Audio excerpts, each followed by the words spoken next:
friends, welcome back. You're watching the Ruslan Belov channel, and today we're breaking down everything that happened on May 29th, 2026. Honestly, this has been one of the most packed days in a while. Multiple fronts moving simultaneously, a major geopolitical provocation, and some truly record-breaking battlefield results. So settle in, because today there's a lot to go through. And as always, if you haven't subscribed yet, do it right now and hit the bell. YouTube will simply not show you new episodes without it, and you'll just keep missing them. Alright, let's get into it. Romania, the Black Sea, and a major provocation. We're not starting with the front today. We're starting with what's happening around it, because without this context, nothing else makes sense. In the early hours of May 29th, a Russian drone crossed into Romanian territory and struck a building in the Galați area. Footage appeared quickly. Some clips show a small fire breaking out right after impact. Others show the actual moment of the strike. Western and Romanian politicians immediately blamed Russia. The information noise across Europe was instant and loud. But to understand what actually happened, you need to rewind 24 hours, back to May 28th. That's when a serious provocation took place in the Black Sea. 3 commercial vessels were attacked by unmanned surface drones in the area of Turkey's territorial waters or economic zone. One piece of footage shows a drone ramming straight into the side of a cargo ship, but there was no detonation. And here's the key detail. The word police was clearly visible on the side of that drone, written in Ukrainian. The ships themselves were carrying cargo linked to Russia. The picture being painted was obvious: attack on Russian-linked cargo, drones with Ukrainian markings, international waters, Turkey. Textbook provocation. Russia responded. In the early hours of May 29th, strikes began hitting the Odessa region, port infrastructure, and commercial vessels heading out from Odessa toward Turkey. Shahid drones struck the cargo ship Ant, among others. The pattern is clean. May 28th, attack on 3 vessels carrying Russian cargo. May 29th, a mirror strike on vessels heading the opposite direction. And it was precisely during those strikes that reports started coming in that several drones went further than intended, crossed into Ukrainian airspace, continued on, and wound up over Romania. Now here's what flows from all of this. After the Galați incident, Russia's general consulate closed. Diplomatic statements started flying. Europe went into full outrage mode, all of this happening right on the eve of the announced mass strike on Kiev. Coincidence? I don't think so. In my view, the drone over Romania story is now being actively used by Romania, Poland, and likely other NATO members as justification for the next step. Shooting down Russian Shaheds flying toward their borders while they're still over Ukrainian territory. They now have their reason. The moment drones from Crimea approach, say Primorska or Zatoka, NATO aviation will start intercepting them over Ukraine, citing exactly this Galați strike as the precedent. And here's the detail that really stands out. European diplomatic missions did not leave Kiev, even though a major strike has been publicly announced well in advance. Why? Possibly because a decision has already been made at the highest level. During this attack, NATO aviation will be operating against Russian munitions over Ukrainian skies. The diplomats aren't being evacuated because they'll be covered. If the strike is as large as advertised, we may be about to witness something we haven't seen before: direct NATO air participation in shooting down Russian strikes. We'll be watching Ukraine's overnight strike into Russia, separately, on the Ukrainian overnight drone strike. Russia's Ministry of Defense reported 208 drones destroyed over the course of the night. Ukrainian sources published a map showing approximate flight paths. Drones went deep into Russian territory along several different vectors simultaneously. On the specifics, explosions were recorded in the Volgograd area, with some sources specifically mentioning the Volgograd oil refinery. Several blasts were also reported near Alchevsk, believed to be a strike on a fuel station. Worth noting, throughout May alone, information came in about 4 or 5 fuel stations on Russian-controlled territory that were damaged or destroyed. This is no longer a pattern of isolated incidents. There's a clear and deliberate campaign targeting fuel infrastructure. Kharkiv region, North grouping. Now to the front. We start in Kharkiv region because the North grouping has been putting up better results than all other Russian groupings combined over the past month. In the past 24 hours, 2 more settlements taken. First, Budaki, fully cleared. AFU, Armed Forces of Ukraine, pushed out completely. Looking at the map, you can see the 2 separate bridgeheads gradually fusing together. And soon this entire area will be one continuous buffer zone under Russian control. Everything north of the Vovcha River appears to be heading exactly toward that outcome. Second, Karechny. Russian forces had already crossed the Vovcha River here earlier, but showed no signs of stopping, continuing to press southward. What does this tell us? That the objective clearly isn't just to establish a buffer zone and call it done. The target is Bely Kolodez, and the approach is gradual, one step at a time. During this summer campaign, the fighting will definitely push deep into Kharkiv region. Settlements like Bely Kolodez, Veliki Burluk, Kolodezny, they're already squarely in Russian command sights. That's coming. Also on the Kharkiv sector, positional fighting around Ahremivka has been dragging on for weeks.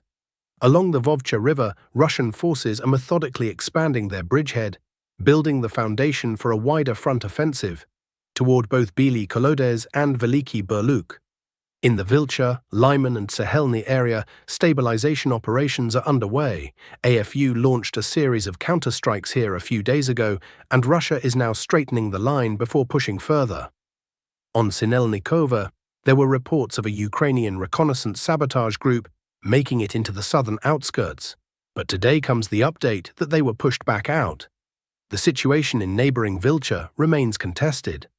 Ukrainian sources claim near full control, Russian sources deny it. AFU is getting into the built-up area periodically, but can't hold it. A word on ideological fighters. Since we're on the subject of morale, there's a piece of footage that has to be mentioned.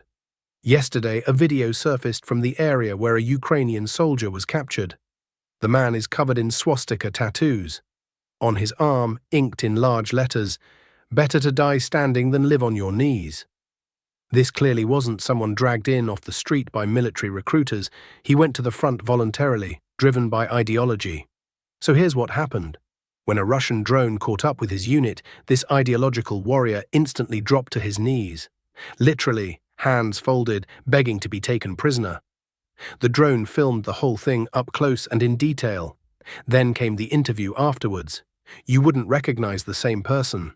Shaking in front of the camera, explaining with a miserable expression how his entire group was wiped out to the last man. The tattoos are right there the whole time, nowhere to hide them, nothing to explain away. The footage is graphic, which is why it can't be shown on YouTube. But it's up on the Telegram channel, link in the description. This is one person. But examples like this are becoming more and more common.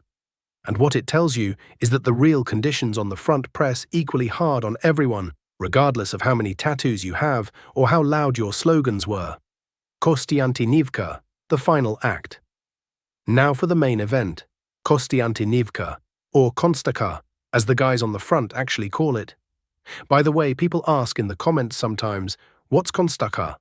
Simple, the name is too long, doesn't fit anywhere, so it got shortened. Chasiv Yar becomes Chasik, Kostiantynivka becomes Konstaka. Get used to it, we'll be using it from here on. So what's happening in Konstaka right now? Yesterday, the entire southern part of the city finally fell under Russian control. AFU's defense there collapsed completely. Russian assault groups crossed the Krivai Torets River and pushed into the central industrial zone. Today they haven't stopped. The advance is continuing. Russian troops have already reached the railway line and significantly expanded their zone of control inside the industrial zone. Reports are also coming in of improved positions along the H20 highway. According to a number of analysts, including pro-Ukrainian ones, the AFU garrison is now encircled in the 81st and 92nd residential districts and in the Metalur neighborhood. There's essentially nowhere to go. Now look at the northern part of the city. A new pocket is already clearly taking shape. The exit corridor, 700 meters. Just 700 meters, and all of it is completely covered by Russian drone operators. Whoever tries to move through it will be seen. Russian command is now choosing its strategy. Let the AFU troops run. They abandon their positions. Russian forces take the ground quickly with minimal friction. Or squeeze them in, don't let them leave, and spend weeks or even months clearing building by building, basement by basement. Which option gets chosen? We'll see soon enough. But what's already clear, all AFU FPV operators and drone crews have left Kostiantynivka. Pro-Ukrainian analysts are writing about it themselves and raising the alarm. They've been pulled north toward Alexeyevo-Drushkivka and Druzhkivka, which means one thing: the pace of Russian advance inside the city is about to accelerate noticeably. It's a lot easier to push infantry through urban terrain when there are no FPV drones overhead. There's one more signal worth paying attention to. Russian forces have begun dropping leaflets over Chervone, Podolske and Nova Balka in large numbers, calling on AFU troops to surrender and not resist.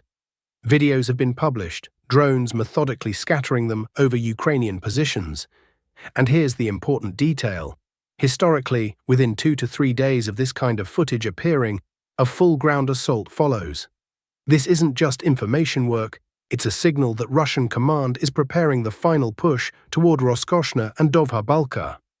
At the same time, preparations are underway to cut off the salient between Novodmitrivka and Chasiv Yar.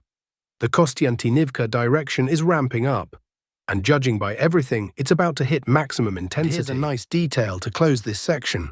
When Russian forces take a settlement, federal law requires all streets to revert to their old Soviet-era names, reversing the decommunization that Ukraine pushed through. So all those streets in Konstaka that got renamed after various historical figures may be about to get their old names back.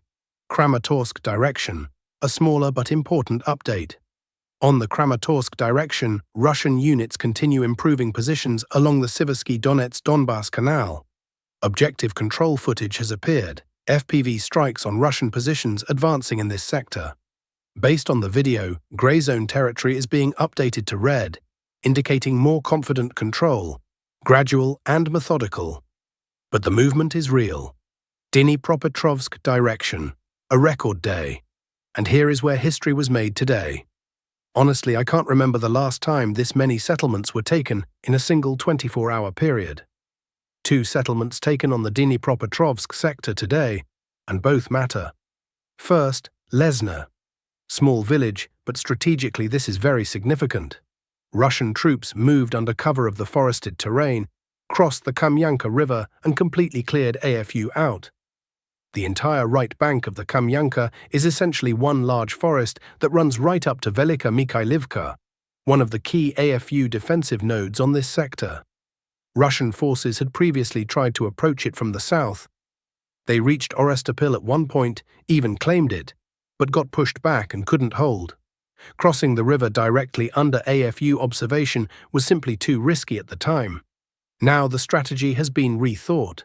Approaching Velika Mikhailivka from the east through the forest allows troops to filter into the settlement invisible to enemy drones. That's a completely different game. The Ministry of Defense also reported progress and published footage from the fighting for Podhorodne, essentially the final map corrections there. Russian forces are now pushing out to positions along the Dnipropetrovsk regional boundary and building a bridgehead. Next comes movement along the railway toward Rypol and Mezhova. Second settlement, Novopodhorodne, and this one is a different scale entirely. Located right on the boundary between Donetsk and Dnipropetrovsk regions. This isn't a small village, this is a large fortified settlement, essentially the eastern gateway into Dnipropetrovsk region. And today those gates opened. AFU's defense was broken. A strip of territory south of the settlement also came under Russian control. The picture is now clear. Nobody is stopping in Dnipropetrovsk region. The task is to finish clearing Novopavlivka, then push from south and east toward Mezhova. The goal is what's being called the Dnipropetrovsk security line, a defensive boundary that would cover the northwestern part of Donetsk region and create a buffer zone north of the Russian-controlled part of Zaporizhzhia region around the Hulyapol area. The East grouping confirmed the completion of fighting for Lesne, objective control footage published, flag-raising video published, grey zone removed, infiltration zone removed. Russian-controlled territory added. Lesne sits on the Ukrainian side of both the Vovcha and the Kamyanka rivers. Russian positions now sit between Velika Mikhailivka and Havrilivka, which opens the option to advance toward either settlement.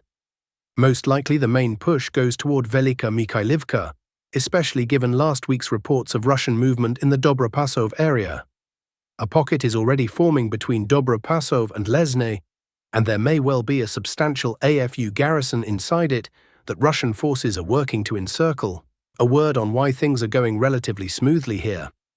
Motivation across a significant portion of the Ukrainian garrison is close to zero. Kiev's own officials acknowledge it. Roughly 1 in 3 conscripts runs before even reaching training or the front.